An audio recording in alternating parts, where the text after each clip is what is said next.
एबटाबाद और हरीपुर का इस्लामाबाद के साथ मुंसलिक किया जाना क्या नक्शे के ऊपर दो अजला का एक और अजला के साथ मिल जाना है, या फिर ये आने वाली नस्लें जो हज़ारा की नस्लें होंगी उनका फ़ैसला है।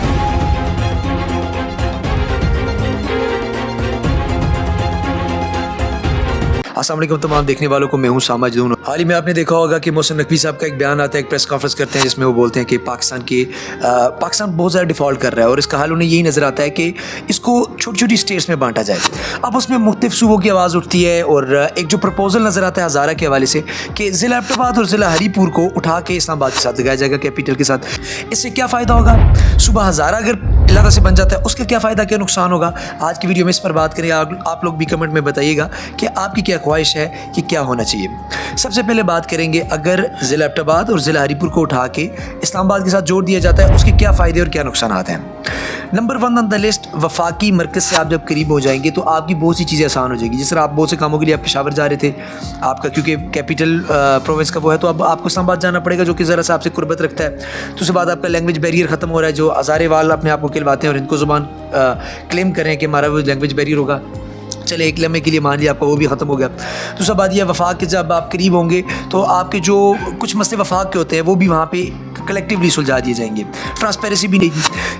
दूसरी चीज़ ये होगी, यहाँ पे वफाक में आपको रोज़गार मिलने लग जाएंगे ज़्यादा। जब आप इस्लामाबाद कैपिटल के साथ टच होंगे, वहाँ पे कुछ ऐसी जॉब्स आती हैं जो वहाँ के अपने लोगों के लिए होते हैं, उसमें थोड़ा सा रोज़गार के मौके भी मिलेंगे हमारे नौजवानों के लिए, और सरमायाकारों के लिए सरमायाकारी के भी वहाँ पे मौके हैं। वो एक अलग बात है कि कितने % लोग यहाँ पे सरमायाकार हैं। तीसरी चीज़ ये कि कैपिटल को क्या फ़ायदा है। अब आप उनके साथ दो ऐसे इलाके अटैच करें पाकिस्तान के अंदर जो मुख्तलिफ चीज़ें एक्टिविटीज़ हैं उनमें बड़ा रोल अदा करते हैं। सपोज कर लें हरीपुर है तो पाकिस्तान के टॉप इंडस्ट्रियल सिटीज़ में आता है। वहाँ की TIP आप देख लें, टेलीफोन इंडस्ट्री ऑफ पाकिस्तान, हतार इंडस्ट्री देख लें, मतलब पाकिस्तान का सारा सीमेंट वहाँ से बन के जा रहा है। इसी तरह मतलब इंडस्ट्रियल स्टेट आप कह सकते हैं। इसी तरह अगर एबटाबाद की बात करें तो पाकिस्तान में स्कूलों का शहर कहलाया जाता है। पूरा पाकिस्तान वहाँ पर एजुकेशन हासिल करने आता है। ज़बरदस्त सेहत के लिए भी वहाँ पे काफ़ी ज़्यादा मतलब चीज़ें मौके हैं। तो ये चीज़ें उठा के जब आप कैपिटल को देंगे तो कैपिटल की भी थोड़ी सी प्रोफाइल ज़्यादा अच्छी हो जाएगी। और इसको अगर कलेक्टिवली देखें तो एक मतलब मुआशी अपलिफ्ट मिलेगा दोनों को, ठीक है। ये फ़ायदे तो हमें नज़र आ गई, लेकिन इसके साथ कुछ क्वेश्चंस हैं, कुछ सवाल हैं जो उठते हैं। वो सवाल उनके जवाब देना बहुत ज़रूरी है। अब पहला सवाल यह है कि जब भी आपका कोई डेवलपमेंट फ़ंड आएगा, तरक्याती फ़ंड आएगा, तो उसमें तरजीहात किसकी होंगी? क्या इनको भी वैसी तरजीहात मिलेंगी या फिर कैपिटल की तरजीहात मिलेंगी? अगर ऐसा होता है तो फिर तो वही बात हुई, वो जो हमारे यहाँ उनको में कहते हैं विद वेरी एक्सक्यूज़ के ओ इक्वाड़ी दे ओ बन जा। मीन के आपका अगर पहले भी हम यही रो रहे थे कि सारा जितना भी फंड आता है, बजट आता है, उठा के उस तरफ लगा दिया जाता है, पेशावर साइड या उस तरफ सेहत का फ़ंड आता है, तो इक्वली डिस्ट्रीब्यूट क्यों किया जाता है? ताकि सेहत आपकी KPK में देखें तो 80% 90% तो सारी इस तरफ है। कागान नारान गलियात ले लें, ठंडियानी ले लें, कोई भी जगह ले लें, तो सारी वो आपको मानसेरा एबटाबाद के अंदर, हरीपुर के अंदर नज़र आती है। तो आप इक्वली कैसे डिस्ट्रीब्यूट कर सकते हैं? इसी तरह अगर आप इन दो अजला को जोड़ देंगे तो मानसेरा का, तोरगर का, बडग्राम का, कोहिस्तान का, इनका क्या होगा?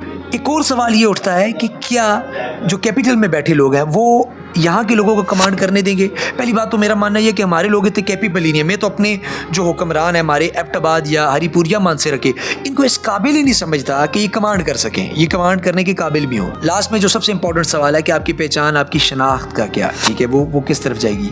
आप मतलब ये तो वही काम है जो अंग्रेज़ ने किया था आपके साथ आके, डिवाइड एंड रूल करके, ताकि आप किसी भी सूरत में कलेक्टिवली तरक्की ना कर पाएँ। अब फिर हम डिवाइड हो जाएंगे। ये जो अजला इनका आपस में एक कनेक्शन है, हमारा एबटाबाद का, हरीपुर का, मानसेरा का कल्चर एक है, तोरगर के साथ हमारा कल्चर एक है, ऑलमोस्ट हमारी चीज़ें एक जैसी हैं। थोड़ा बहुत फ़र्क चले हर जगह रहता है, लेकिन आप हमें बिल्कुल डिवाइड एंड रूल कर रहे हैं। इसके बाद आते हैं कि अगर इलादा सूबा बनता है प्रोविंस हज़ारा का, तो उसमें क्या फ़ायदे और क्या नुकसान हैं। सबसे पहले जो बेनिफिट है, जो मुझे सबसे इंपॉर्टेंट नज़र आता है कि जब आपका सूबा बनेगा तो जाहिर सी बात है आपकी अपनी असम्बली होगी, आपकी अपनी लेजिस्लेटिव पॉलिसी होगी, तो आप जो भी मतलब आप चॉइस देंगे वहाँ पर, आप डेवलपमेंट के लिए जो भी मनसूबे वहाँ पर अपनाएंगे वो आपकी तरजीहात पर होंगे कि आपकी क्या तरजीहात है, कौन सा काम पहले होना चाहिए, कौन सा नहीं। आपसे ज़्यादा बेहतर कोई भी नहीं समझता कि आपकी तरजीहात क्या है। वो एक अलग बहस है कि हमारे हुक्मरान इस काबिल ही नहीं है कि उन्हें आज तक तरजीहात का पता चल सके कि हमारी तरजीहात क्या है। वो मैं वीडियो के एंड में डिस्कस करूँगा।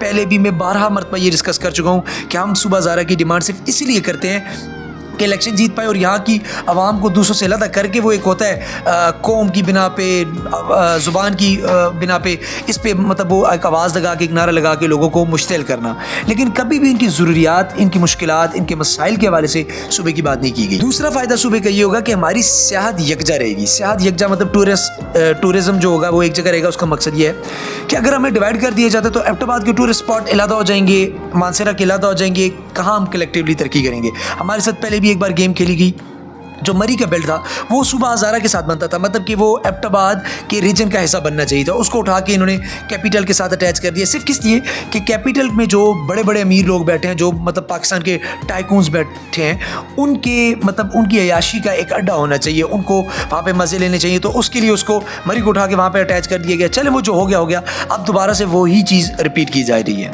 तीसरा फ़ायदा ये होगा कि सूबे के अंदर रोज़गार। आप मुझे बताइएगा, अगर एबटाबाद हरीपुर को आप उठा के इस्लामाबाद के साथ लगाते हैं तो इस्लामाबाद में कितने रोज़गार के मौके होंगे जो इनको मिलेंगे, क्योंकि वो वफाक है, वहाँ पर ऑलरेडी पूरे पाकिस्तानियों का हक है जॉब करना, सिर्फ किसी एक इलाके का नहीं है। जब सूबा अलहदा बनेगा तो यहाँ पे कितनी ऐसी जॉब्स हैं जो इनको मिलेगी। एक और फ़ायदा ये होगा कि अपनी अलहदा पहचान होगी, आपको पता चलेगा कि हज़ारेवाल भी कहीं ना कहीं एग्जिस्ट करते हैं।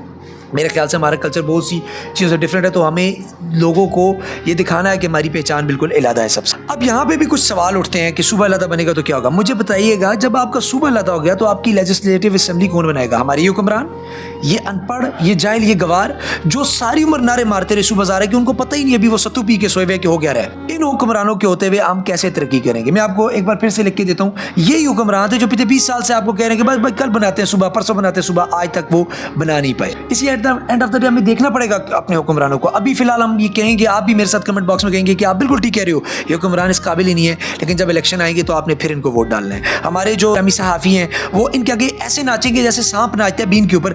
इनके सिर्फ 50 रुपये और 500 रुपये के नोट पे इनके आगे ऐसे ऐसे लोगों के आगे नाच रहे होंगे कि जिनकी करप्शन के, जिनके मतलब बड़े बड़े स्कैंडल्स होंगे करप्शन के वाले से, उनके आगे नाच रहे होंगे। ये मसाइल दे रहेंगे कि नहीं जाएंगे। आप लोग कमेंट में बताइएगा इसका क्या हल होना चाहिए। तब तक जा जाएंगे। अल्लाह हाफिज़।